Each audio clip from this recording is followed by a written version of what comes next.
Rochelle, naranasan mo na ba na magkaroon ng parang inalok ka ng marriage of convenience? Opo, pero tinanggihan ko. Oh, Kasi, hindi ko carry yung mga ganun kasi. Kasi po, narating ko na tong stage na to papatol pa ba ako doon? alam mo kanina, sinasabi na kagad ni Rochelle, alam mo, ayaw kong palagpasin ng isang araw nang hindi ko napapaligaya, napapasaya yung nanay ko. Ang sarap naman nun. Saan galing yun? Saan Kasi galing? yun yung regrets ko dun sa tatay ko. 2007 kasi siya nawala Kasi ang tagal nang hinaba ng panahon na lumaban siya sa sa sakit niya. Cancer. So, Opo. matagal yun, ano? Labanan talaga yun sa ospital. Tapos ayun, hindi trabaho para makapag-provide ako dun sa pambayad sa ospital niya. Kaya lang, kakatrabaho, tanggap dito, tanggap doon. Hindi ko nabigay yung tamang time para sa kanya na kulang pala yun. Kung kunwari bigyan ka ng pagkakataon, Rochelle, na i-rewind ang panahon, at sa lahat ng pamilya sa buong mundo, maari kang pumili ng pamilya. Pipiliin mo pa ba itong pamilya mo ngayon, knowing na ganito ang, di ba, ang kailangan mong isakripisyo para sa kanila? Opo. Hindi ka pipili ng pamilya na maginhawa ka? Hindi, kasi kami yung klase ng pamilya kahit walang pera, masaya. Tapos, maka-Diyos. So, wala na akong hihingin pa sa pamilya ko. Tsaka, yung kabataan ko masaya. Hindi mahirap, walang pain na naramdaman ng kabataan. So, masaya ako. Kaya ito pa rin yung pipiliin kong magulang tsaka tatay na kung magkakaroon ako ng second life, sila pa din. Pero kung nakikinig ang nanay mo ngayon, ano ang maipapangako mo sa kanya? Alam ko hinihinga muna ako ng apo, pero hindi ko yan mapipilit. Alam mo naman binibigay ko sa iyo ang lahat. Simula nung nawala ang tatay, ayokong mamiss. Noon kasi wala akong sinasabi na thank you, I love you, ganun. Ngayon, lagi ko nang sinasabi sa kanya na I love you. Kahit anong mangyari, ito pa rin ako. Thank you. Hindi ko pa nasabi sa'yo, the best kind. Sarap. Sarap naman nun. The best ka daw na, yan ang sabi ni Rochelle. Oh, Nga. Papa Jack, sino bang kasama mo dyan? Ha? Wala. Iyak din na. Ayan, natouch kasi ako na sa ano. Bibira kasi yung tao na pagsabi na I love you, mama. Kailan ko lang din nagawa. Kasama natin dito yung mom ni Rochelle. Para po marinig ng personal yung gustong sabihin ni Rochelle. Oh, andito naman pala si nanay. Yeah, we palabas pa lang Sabihin mo po. na ng personal. We've gone the extra mile Kanina para pa, ano? masabi mo. Kanina pa siya nakikinig sa monitor natin. Narinig naman niya lahat Ito po. ng sinabi mo. Ano ba tawag mo kay ano? Nanay? Mommy? Ha? Nanay po. Nanay, alina po kayo. Narito na ang inyong napaka-loving daughter. Nay, alina po kayo. Good morning. Sino Ayun na may po, sabi tumayo sa'yo kayo. na mag-red lipstick ka? Nanay! Nakinig kayo, narinig nyo lahat ng sinabi ni Rochelle. Huwag mo intindi yung mga sinabi ko kanina. May mga bagay ba siya na ngayon mo lang narinig? Yung sinabi niya po ngayon, yung the best ka nanay. At anong masasabi mo doon? Maya? Nanay, ikaw daw ang the best. Anak, maraming salamat sa pag-ano sa akin. Ay, yung presyon, wag masyado.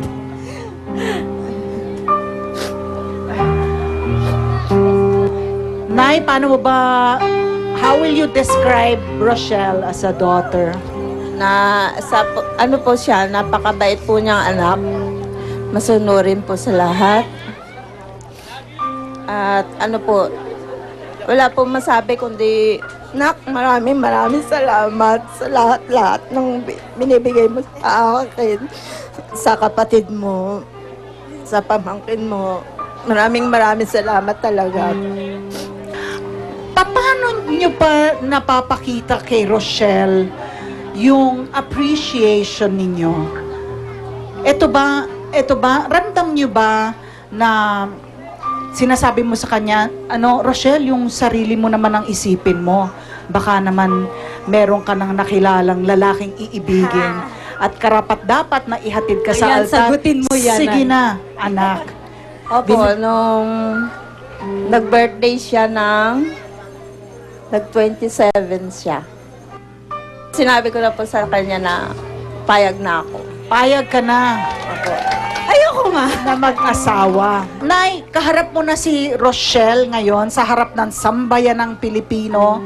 Alam niyo po, maraming nanonood sa atin ngayon, hindi lang dito sa Old Panaderos, kundi sa kanilang mga tahanan, na tulad po ni Rochelle.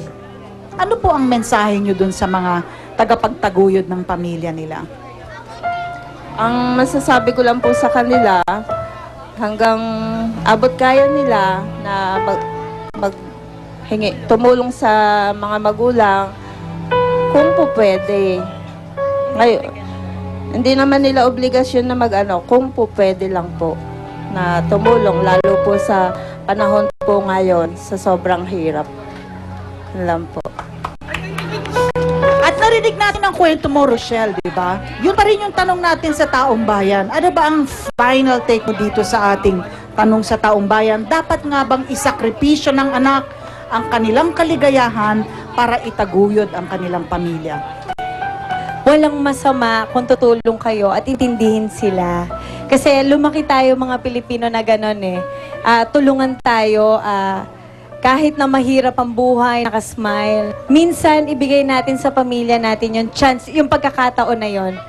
At sigurado ko, makakakuha kayo mula sa Diyos ng isang magandang bagay. Mabibigyan niya kayo ng isang magandang sagot. Kaya nga, sabi ng iba, huwag mong tanungin ng Diyos kung kailan. Thank you, Rochelle. Thank you so much, Nay. Maraming salamat for joining us this morning, ha? At on national television. Ang sarap talaga yung pagmamahala ng ina at anak. Sarap! Papa Jack! Halika muna dito. Ay, nako. O, tayo na tayo. Mag-deep breathing ka dyan. Anong masasabi mo? Ikaw ang tatanungin ko kasi kasali ka eh. Nakaka-relate. I think lahat naman tayo dito sa may Old Panaderos. At yung mga nanonood, nakaka-relate naman ma. Yung mga magulang natin, kay pagod ko hindi, kay nabubusit na magpapalit ng lampin natin, hindi tayo hahayaan na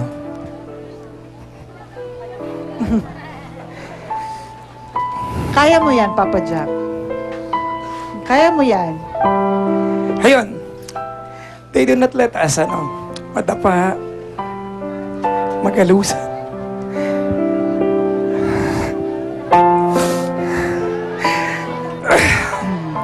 And of course, pag malaki na tayo, kumikita tayo, hindi man natin pwedeng palitan ng lampin yung magulang natin kasi hindi sila naglalampin eh.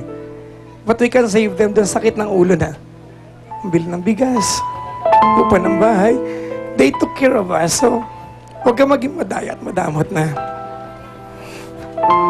Bakit ba nagiging emotional ka pag itong pag-uusapan? Hindi namin alam mo, saan nanggagaling ito? Breadwinner Saan ako galing since ito? 10 years old, mama. Breadwinner ka since you were 10. Hindi mo naman sinabi na pasok ka dito sa... Pareho pala kayo, Rochelle. Breadwinner since you were 10. Kaya saludo ako sa iyo. Oo nga. Hindi, Papa Jack. Yun yung mas may karapatan ka magsalita tungkol sa... Umiiyak tanong na sa ako, hindi taong makapagsalita pa. Kung nanonood mama ko, ayan, kayo na ko pa tinatanong, hanggang kailan ka tutulong? Yung pagtulong sa magulang, ito isang kontrata na never void. Hindi mo void yan. Hindi ko kayang kumain ng masarap sa isang araw nang iniisip ko yung nanay ko na walang pera. Kailangan bago ko kainin yung masarap, kakain niya ko na masarap. Kasi nang maliit ako, bago niya bilhin yung gamit na gusto niya, uunahin niya yung lampin ko. So, returning the favor, kung nakikinig nanay ko,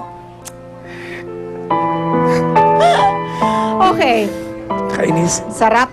Ang sarap talaga ng pagmamahal ng anak sa magulang.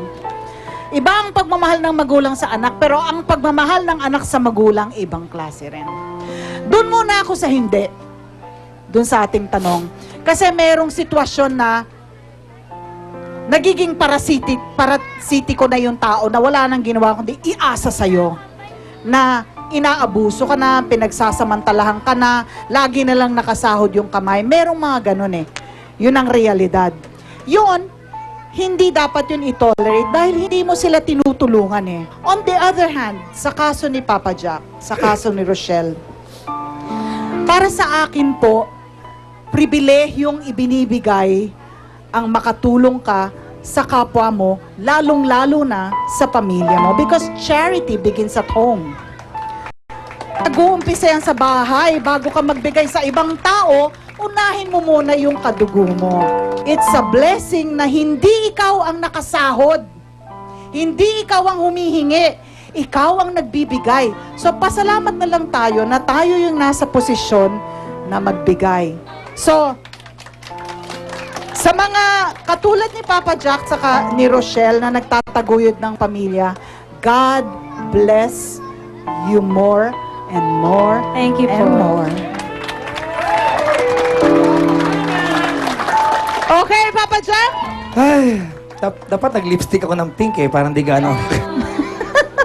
Nakaka-fresh kaya to pagkatapos umiyak. Mama, meron tayong star of the box. May statement ng bongga, yung totoo, tapat at tumatatak. At ang sabi niya ay, ano sabi niya? Si Shane. Si Shane, mga kaibigan. Ikaw ang star of the box! Nanalo ka ng flat iron grocery items, Racini Bag Congratulations. at Olive CC. Yan, Shane! Abay, kung nice yung pong magpadala ng inyong comments, kuro-kuro o makisali sa aming talakayan, send your emails to starbucks@gmanetwork.com. Maraming salamat, Plains and Brands, for my outfit, and MMMJ, they want to thank Green Cap. Mendez, Dental Focus, Chancellor 9000 at Eclipse Gym. Thank you very much. Salamat sa Minami Appliances, Racini Bag, Naomi Jewelry, Sundance, Olive Sea at Aquabel. Thank you so much. Salamat sa mga taga-Old Panadero, Santa Ana! Thank you so much, mga kaibigan. Luto na ba? Na-enjoy mo ang mobile chikahan at balitaan sa